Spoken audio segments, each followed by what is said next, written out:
Hello everyone.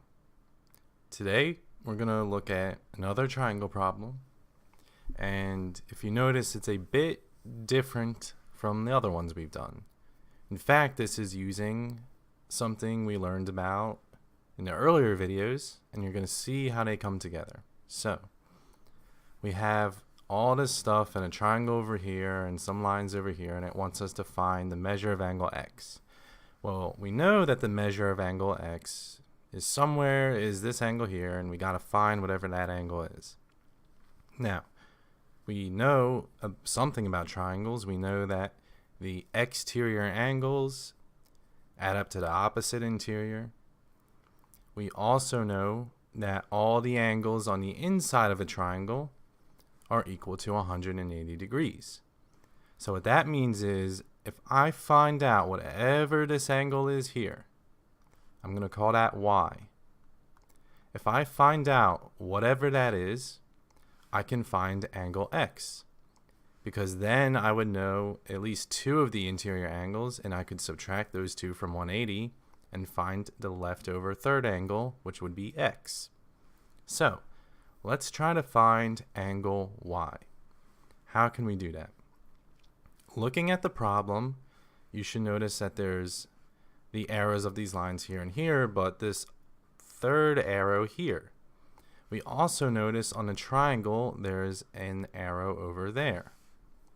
What these arrows tell us is that these two lines are parallel to each other. So I'm going to just color that, let's say, in red, just so I know that these two lines, this one here, this one, and this one, these two lines are parallel to each other. So what does that mean? Well, we learned all this fancy stuff about parallel lines, all these different theorems like corresponding angles and vertical angles, alternate exterior angles, so on and so on. So now let's use some of those theorems to help us solve this problem. Now I'm going to color the transversal in blue. The transversal is a line that's going to cross the two parallel lines, that being this line right here.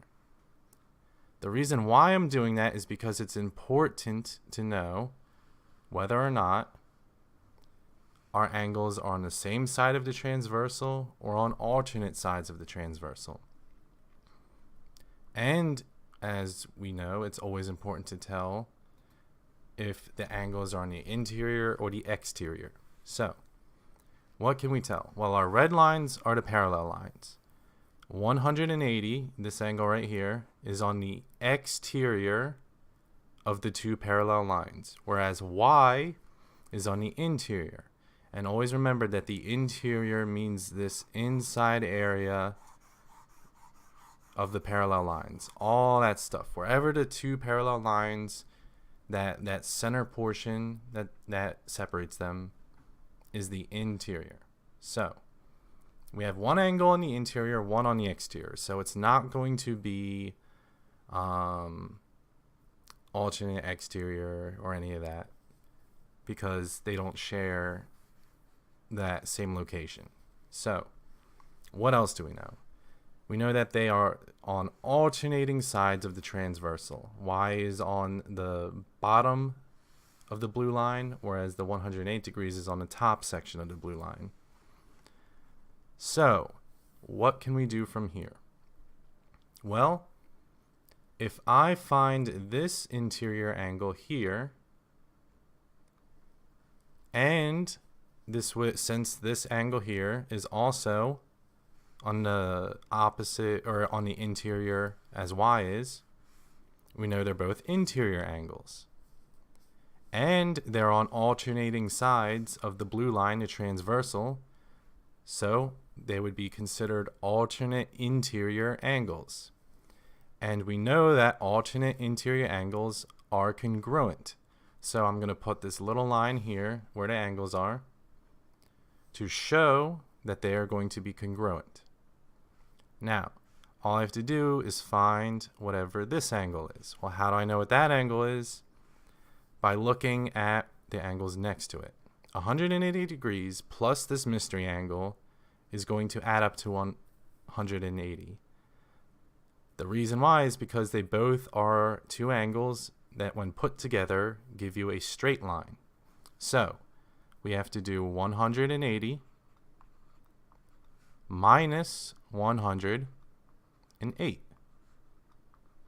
100 minus 100 will cancel each other out. 80 minus 8 is 72.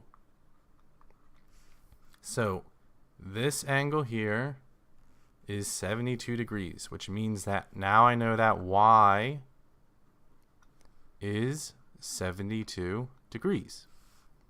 So now I have two of the three angles on the interior, so now I can find that last angle that we're looking for, x.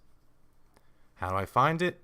The interior angles all add up to 180 degrees, so we do 22 plus 72 plus the measure of angle x equals 180 degrees. So combine our two like terms, 22 and 72. Well, 70 plus 20 is going to be 90, and 2 plus 2 is 4, so we get 94 degrees plus the measure of angle x equals 180. Subtract 94 on both sides. Well, we know that 100 minus 90 is going to be 10. And we also know that our leftover 80 plus 10 is 90. Subtract our leftover 4, and we will get that the measure of angle x is equal to 86 degrees. So that will be our answer, 86 degrees. Now, there's a lot of steps, but if you break it down piece by piece, step by step, you'll see that it's not as complicated as it might look.